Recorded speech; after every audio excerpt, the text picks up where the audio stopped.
Hello fellow raiders and welcome to my humble abode. Very humble indeed.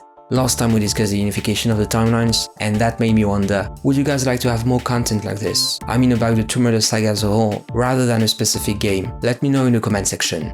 There was a game I used to hate when I was a kid, and that was Tomb Raider 3. When I was 7 I wanted my mother to buy me a Tomb Raider game, and I was thinking Tomb Raider 2, and instead, well, she came back and she bought this. This is not the same game, but I learned to like it. And because I thought my game was bugged, I had to buy a new one. And this was the LOST ARTEFACT. And it took me 10 years, but I finally saw the light. Yes, this video is a remake of the review I used in my All Main Tomb Raider Games ranked video. There's been a few changes, so don't worry and enjoy. Also, don't forget to sub if you like what I do. I'm so close to the 1000 mark, so thank you, and let's go. Tomb Raider 3 remains the title I consider to be the best Tomb Raider game. Best is not synonymous with popular, so try to put your feelings aside if you can't grasp the difference. It's the most representative of the franchise if you prefer. It took me a long time to realize how great that game is, how it became a standard. There are in fact 3 ways to be looking at it. First, it was the glaring synthesis of what was good in the 2 previous titles. Lara's Home, for instance, it's literally a combination of the first 2 games. Secondly, the game apparently bites off more than can chew, and it suffers from Generation 1 clunky controls, of potentially abstract environments making it opaque for inexperienced players. And third, the game was designed to go beyond the limits of what its predecessors established, and yet it doesn't bring about enough novelty to the franchise. Enough, however, is quantity, and I'm interested in quality. The biggest problem is that Tomb Raider 3 is seriously underrated, and that the expansion The Lost Artefact is almost impossible to find. On Metacritic, the worst review it had so far, and it didn't have that many, was because the guy couldn't finish the first level, because he said it was ugly. Really? The first point I want to make is about how the game was developed. It was first envisioned as an expansion for Tomb Raider 2, so this is probably why the difficulty curve is very steep, as the beginning of the game openly suggests. Everything is more polished, secrets are invisible and harder to find, difficult jumps are not limited to specific parts of the game, the enemies and challenges are varied, the level design emphasizes the choice of the players and promotes their will to explore everything. The bosses are also more complex than just aim and shoot, a bit like what the developers tried to do with the dragon at the end of Tomb Raider 2, but better. In terms of level design, I wasn't surprised to learn that 1/3 of the levels in TR3 were designed by the same person. As for the Temple of Zion, with inspiration from games like Half-Life or Outcast, no wonder why Tomb Raider 3 has such an original level design. It's not open world, but sure has good vibes of it. Every single stage has qualities and flaws of their own, making them very unique and challenging in their own way. You always start in a big sprawling area, before the game narrows down its focus, and localizes the action more specifically as you progress in an area that will leave you a strong impression. Beside a few exceptions like the level jungle, there is no such thing as digression in Tomb Raider 3. It's even the contrary, considering at least one level was removed from the main story. Many of the levels are introduced or they conclude with in-game scenes or cinematics, weaving the plot and creating stories within stories. It's adventures in the plural, but you can feel an overall sense of connection. When Willard, the main antagonist, takes the artifacts from you, you may actually feel robbed, so you want to kick him in the balls. And that's the hell of a boss fight. Probably the best iteration in the classic era. In The Lost Artefact, you are once again confronted to Sophia Lay. She's the one hiding behind the Sling Company, and the story takes you from the Highlands, where Willard used to live, to a surreal world with mutants everywhere. In terms of writing and structure, Tomb Raider 3 is the Doctor Who of the series, and the different parts it contains, The Lost Artefact included, communicate with each other in a very coherent way. Thanks to Tomb Raider 2 and as the team was working on the Golden Mask, the game designers at Core Design were becoming masters of their art. And being able to release a game such as Tomb Raider 3 in such a limited amount of time is just remarkable. The developers themselves were surprised to learn the game had been hated by a few journalists. You know, the kind of guy who says you do the same things in Tomb Raider 2 as you do in Tomb Raider 3, like monkey swinging, sprint puzzles, or crouching to find secrets.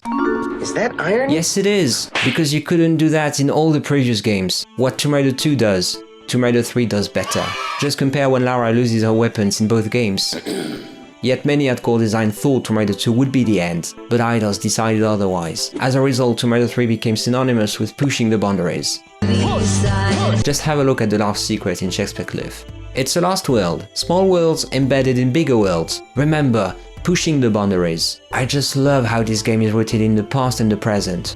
A bit like Tomb Raider 2 was, but even more so. The alien you see is a reference to Roswell, and that vessel to Doctor Who. The inside's bigger than the outside? The game does the split between ancient myths and modern culture. It's like a Masonic temple in the middle of London Underground, or like a sphinx in a museum, if you can grasp the metaphor. Moving from a very modern level like our text mines to the ancient setting of a lost city. The lost city that The Lost Artefact abounds with cultural and historical references as well, including references to the saga itself. Oh, and yeah, English people think of Joan of Arc more than we French people do apparently. The diversity of the gameplay is in fact astounding. Just have a look at all the weapons Laura has. Who needs upgrades after that?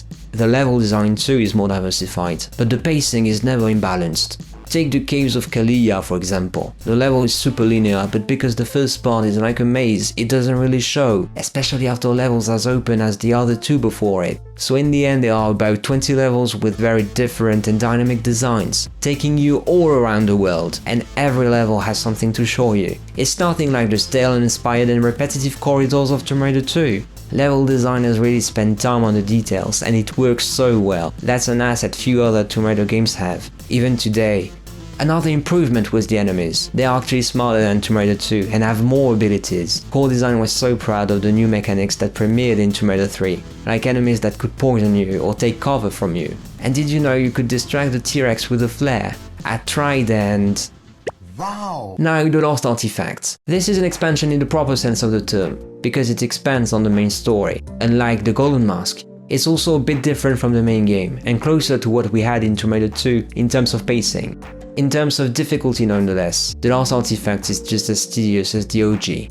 I don't like piranhas. Fun fact, I enjoyed the Golden Mask because it put more Tomb Raider 3 in Tomb Raider 2, and yet I dug the Lost Artefact because it was more like Tomb Raider 2. Isn't that curious? Dude, make a decision! Wheeler's Lair reminded me of the Great Wall, as they have dangerous traps forcing you to do things in a specific order and in a given amount of time, like quick time events but without big flashy buttons telegraphing what you should be doing. Tomb Raider 3 had a lot of these, and the Lost Artefact doesn't break the rule. Some levels are like the improved versions of Tomb Raider 2 levels, but with a formula specific to Tomb Raider 3, and surprisingly akin to the nestled formula we have today, most notably in Shadow of the Tomb Raider. Tomb Raider 3 sometimes was too sprawling and massive, causing the player to get lost, but in the Lost Artefact, the level design appears to be more linear and not as sprawling, making levels within the water sections way easier to traverse than Loot's Gate ever was. I just said that the expansion wasn't as sprawling as the OG, that it was more linear. Well, in fact this is relative to how you play. The Lost Artefact might not be as massive as the OG, but it is still quite dense. The secret mechanic for example is the same as in Tomb Raider 3, meaning that some secrets can be found in wide areas you won't even notice unless you know they're here. Can you see that beautiful field with all the thistles? Well, this section is actually just a secret. This is why the game is great, you never know what to expect. What I mean is that they made the linear path more linear and the secrets more secrets. Like a weird and yet functional mix between Tomb Raider 2 and Tomb Raider 3. And I'm sure that if Core Design had more time to improve on Tomb Raider 2, somewhat it would have been more like Tomb Raider 3. Never forget that Tomb Raider 3 came as a response to players complaining Tomb Raider 2 was actually too easy, and that it is one of the most challenging is part of what makes Tomb Raider 3 so exciting to play. Back in the day, conservative players, who thought Tomb Raider 2 was nothing like the Tomb Raider they had so much enjoyed 1 year before, already existed, and unsurprisingly, the same kind of criticism was naturally addressed to Tomb Raider 3. Upon its release in November 1998, a French website said it was a new concept, that some found was too Doom-like to be anything like a Tomb Raider game, but I think the term fits Tomb Raider 2 more than it does Tomb Raider 3, because Tomb Raider 2 is more about action, and actually I didn't know Doom was into puzzle solving. Some would say, It's cunty! Yes it is buddy, Tomb Raider 3 is literally a femme fatale turned into a video game.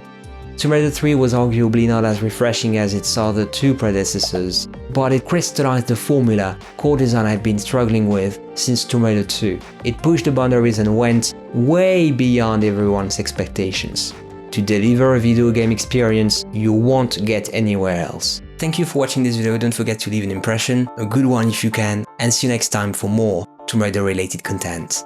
Oh, and remember, have fun.